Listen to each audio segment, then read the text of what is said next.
অনেক অনেক বছর আগের কথা। এক ছোট জনপদ, যেখানে মানুষের জীবন ছিল সাদামাটা আর শান্ত।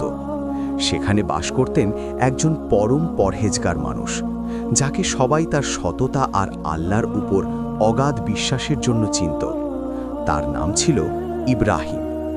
ইব্রাহিম খুব একটা সচ্ছল ছিলেন না, কিন্তু তার মনে ছিল পাহাড় সমান ধৈর্য। দিন যায়, মাস যায়, কিন্তু একসময় ইব্রাহিমের জীবনে এক কঠিন পরীক্ষা নেমে এলো।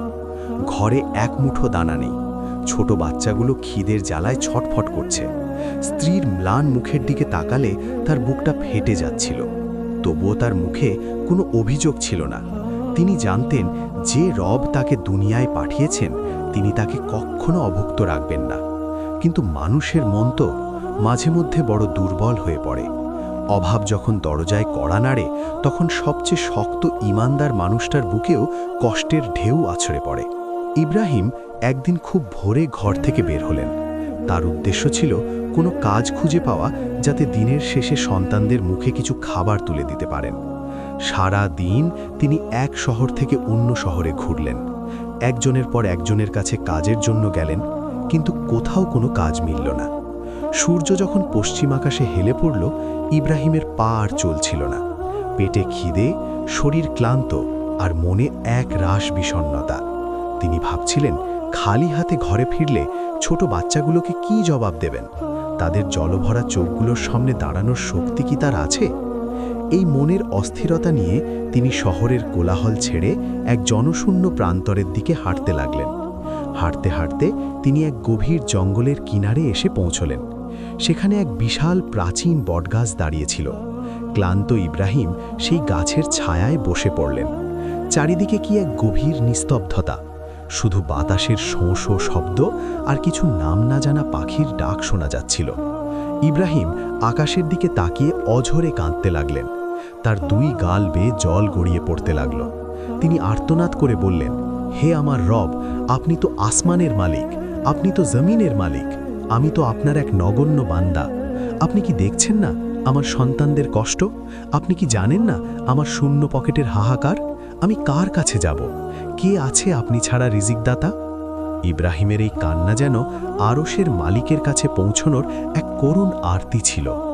কান্না করতে করতে তিনি যখন ক্লান্ত হয়ে চোখ বন্ধ করলেন, তখনই তার কানে এক অদ্ভুত শব্দ এলো, কিসের যেন ঝটপটানি। তিনি চোখ মেলে দেখলেন, অদূরে একটি ছোট পাখি পড়ে আছে। পাখিটা উড়তে পারছে না। তিনি কৌতূহলী হয়ে একটু কাছে এগিয়ে গেলেন। কাছে গিয়ে যা দেখলেন, তাতে ইব্রাহিমের শরীরের রক্ত যেন হিম হয়ে গেল। তিনি দেখলেন পাখিটি অন্ধ, তার দুই চোখে কোনো আলো নেই। পাখিটি যন্ত্রণায় ছটফট করছে আর মুখ হাঁ করে আকাশের দিকে তাকিয়ে আছে। ইব্রাহিম স্তব্ধ হয়ে দাঁড়িয়ে রইলেন। তিনি মনে মনে ভাবলেন, হায় আল্লাহ, এই জনমানবহীন প্রান্তরে, এই গহীন জঙ্গলে এই অন্ধ পাখিটা কিভাবে বেঁচে আছে? এর তো ওড়ার ক্ষমতা নেই, এর তো দেখার শক্তি নেই। একে কে খাওয়ায়? এর রিজিক কোথা থেকে আসে? এই ছোট্ট একটি পাখি, যার কোনো উপায় নেই, তাকে কে দেখাশোনা করছে? ঠিক সেই মুহূর্তে ইব্রাহিমের চিন্তার অবসান ঘটিয়ে এক অলৌকিক দৃশ্য তার সামনে ভেসে উঠল।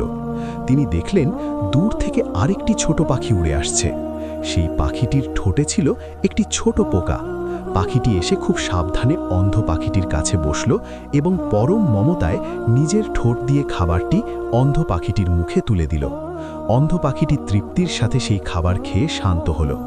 এরপর দ্বিতীয় পাখিটি উড়ে গিয়ে পাশের এক ঝর্ণা থেকে কয়েক ফোঁটা জল এনে তার মুখে দিল।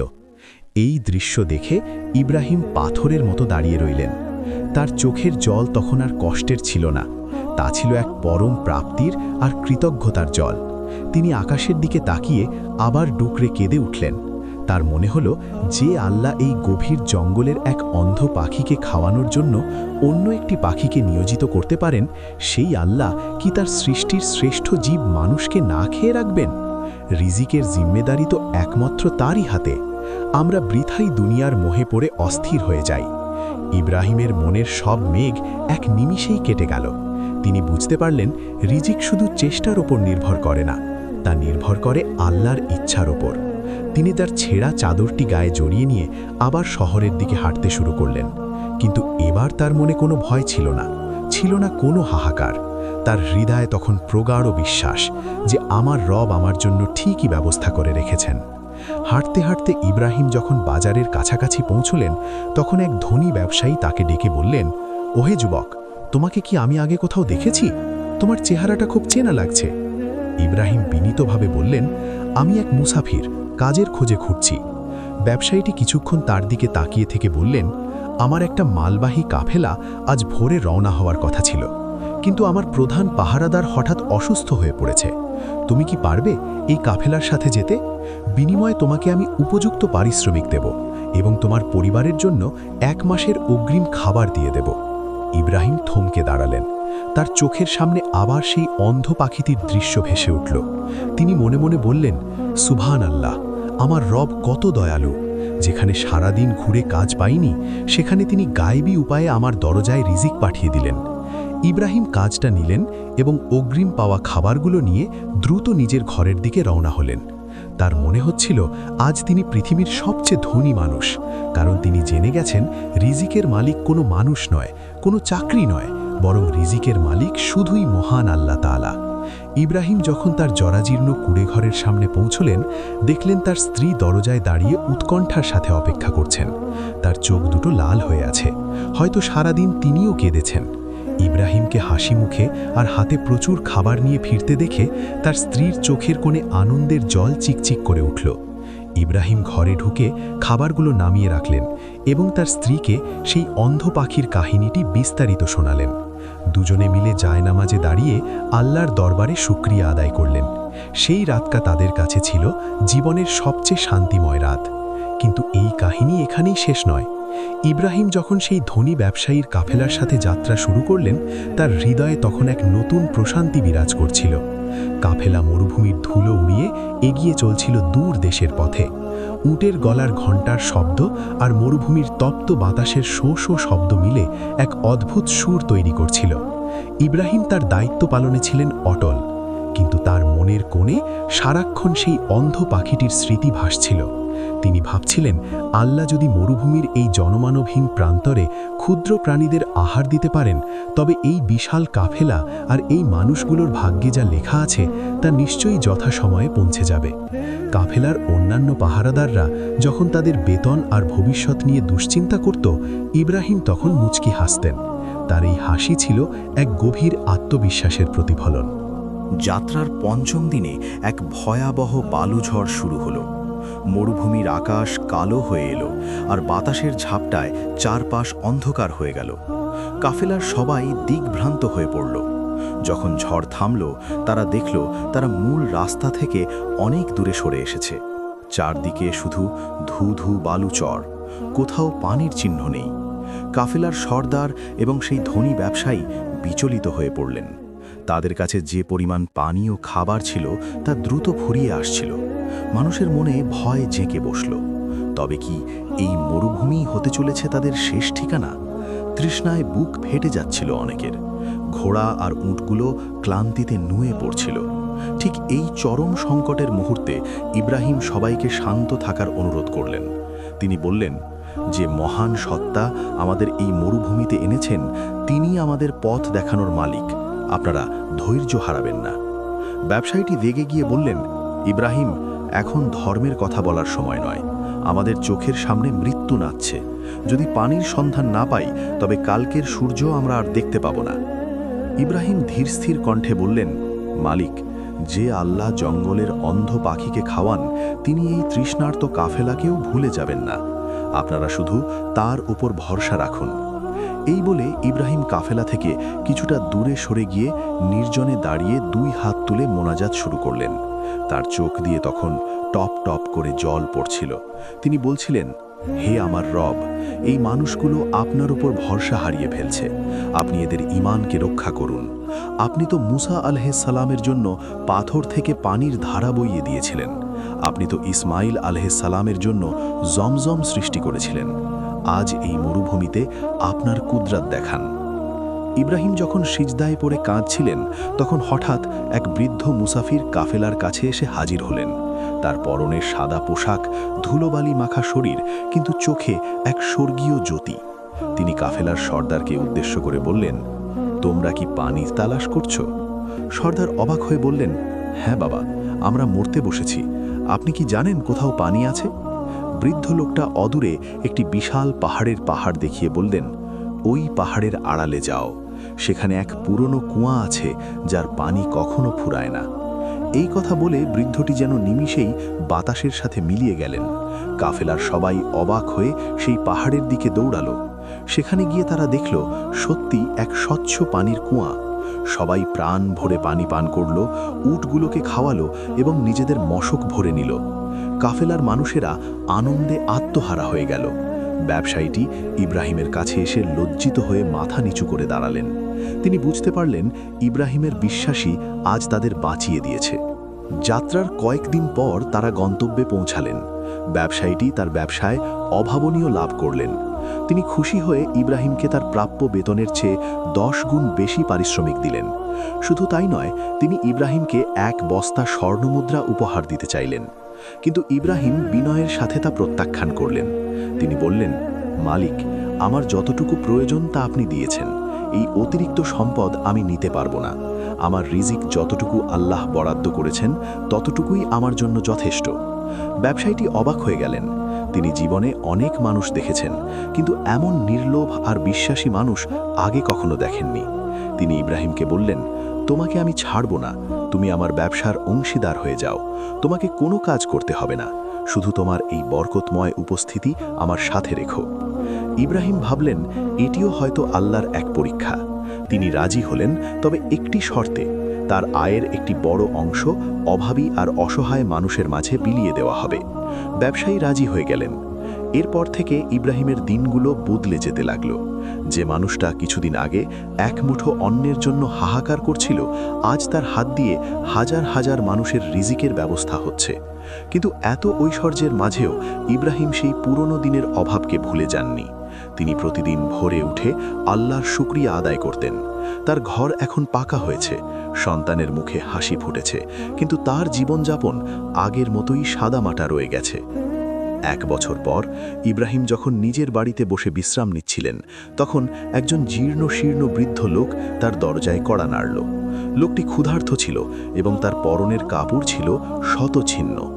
ইব্রাহিম তাকে সসম্মানে ভেতরে ডেকে নিলেন এবং রাজকীয় খাবারের আয়োজন করলেন। লোকটি খেতে খেতে হঠাৎ কেঁদে ফেললেন। ইব্রাহিম জিজ্ঞেস করলেন, আপনি কাঁদছেন কেন? লোকটি বললেন, আমি একসময় এই শহরের সবচেয়ে বড় ধনী ছিলাম, কিন্তু অহংকার আর আল্লাহ নাফরমানি আমাকে আজ এই অবস্থায় নামিয়ে এনেছে। আমি ভাবতাম আমার ধন সম্পদই আমার সব, রিজিকদাতা যে আল্লাহ তা আমি ভুলে গিয়েছিলাম। আজ আমার কেউ নেই, থাকার জায়গা নেই। ইব্রাহিম সেই বৃদ্ধের হাত ধরে সান্ত্বনা দিলেন। তিনি বুঝতে পারলেন, যেমন আল্লাহ কাউকে মুহূর্তের মধ্যে রাজা বানাতে পারেন, তেমনি মুহূর্তের মধ্যে ফকিরও করে দিতে পারেন। রিজিক কেবল পাওয়াটাই বড় কথা নয়, সেই রিজিকের মধ্যে আল্লাহর সন্তুষ্টি থাকাটাই আসল। ইব্রাহিম তখন সেই বৃদ্ধকে নিজের কাছে রেখে দিলেন এবং তার দেখাশোনার দায়িত্ব নিলেন। কিন্তু হঠাৎ করেই একদিন সেই এলাকায় এক ভয়াবহ দুর্ভিক্ষ দেখা দিল।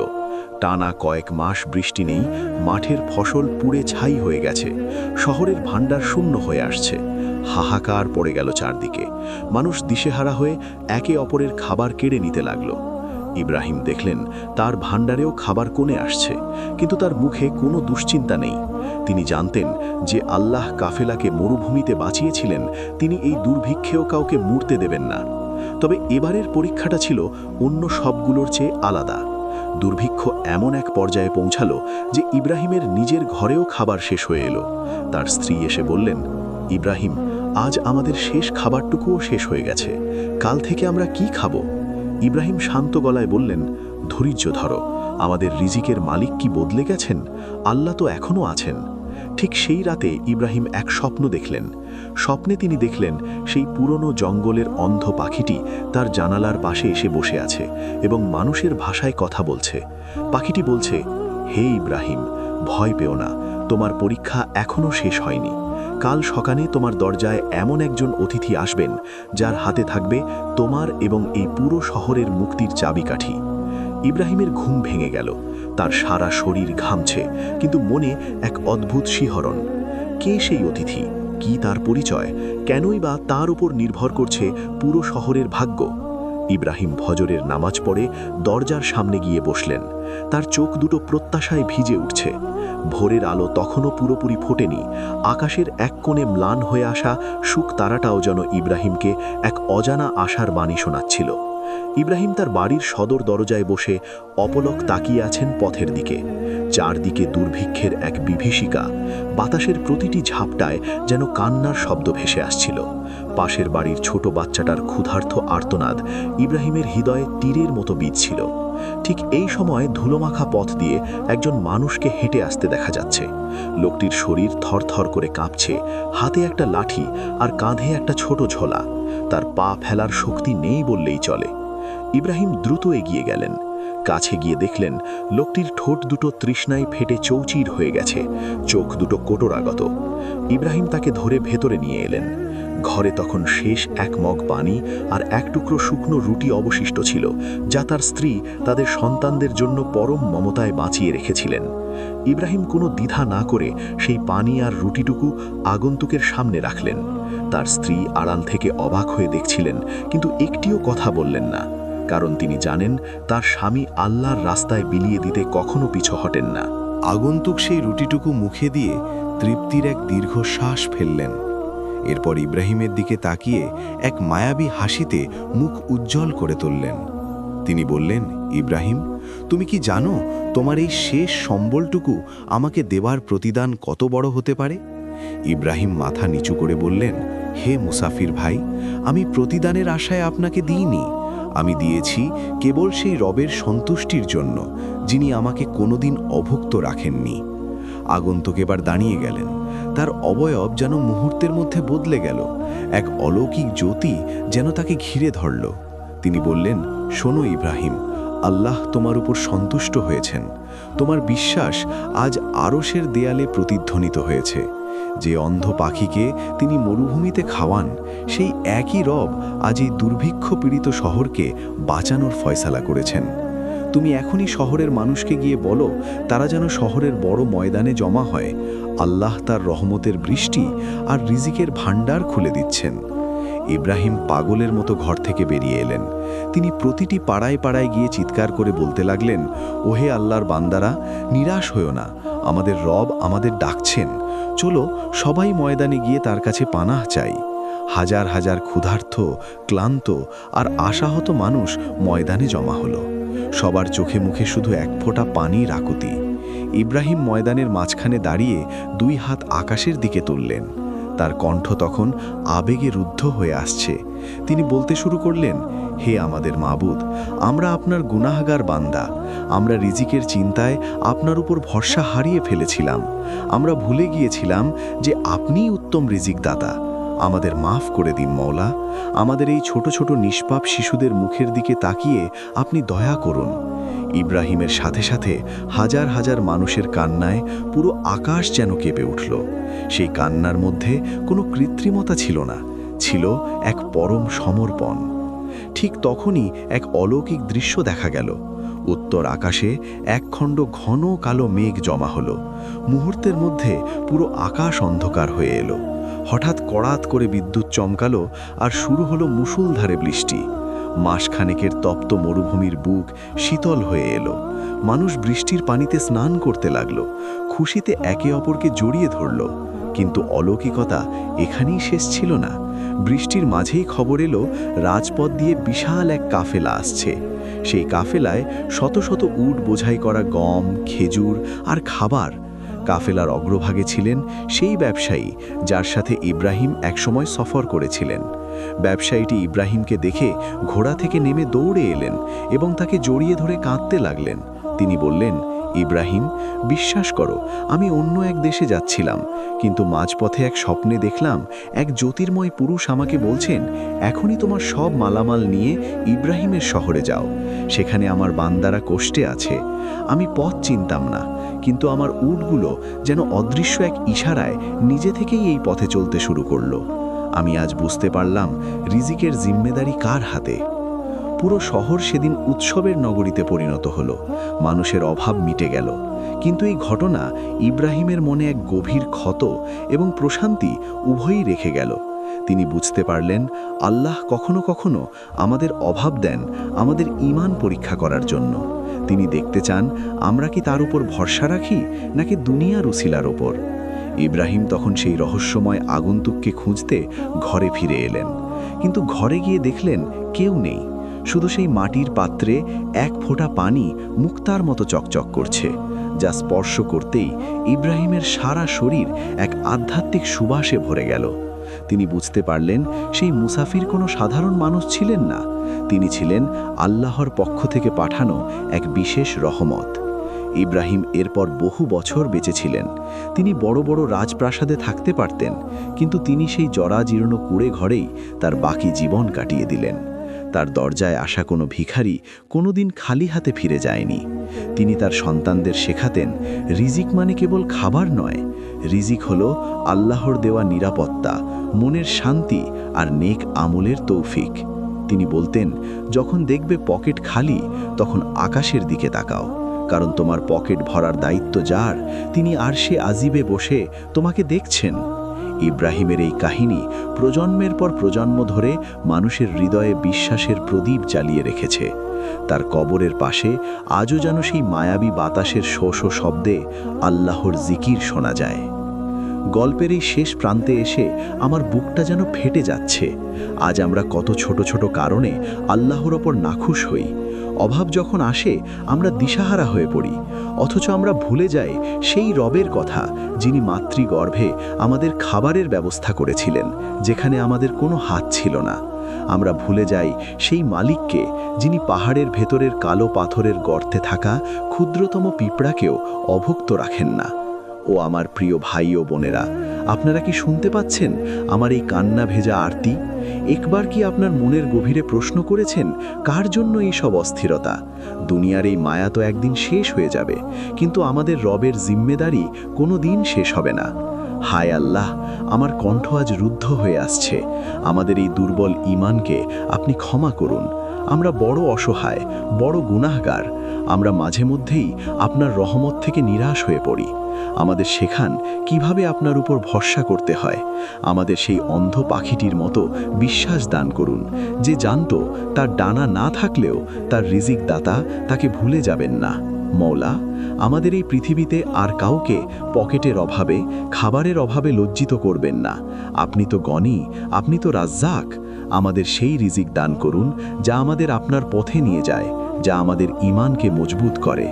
আজ এই মায়াবী ভোরে আমি আমার চোখের জল দিয়ে আপনার দরবারে এই মোনাজাত করছি। হে আরশের মালিক, আপনি ছাড়া আমাদের আর কেউ নেই। আপনি আমাদের হাত খালি ফিরিয়ে দেবেন না। আমাদের রিজিকের জিম্মেদার আপনি হয়ে যান। আমাদের সব দুশ্চিন্তা দূর করে দিন। আমিন সুম্মা আমিন।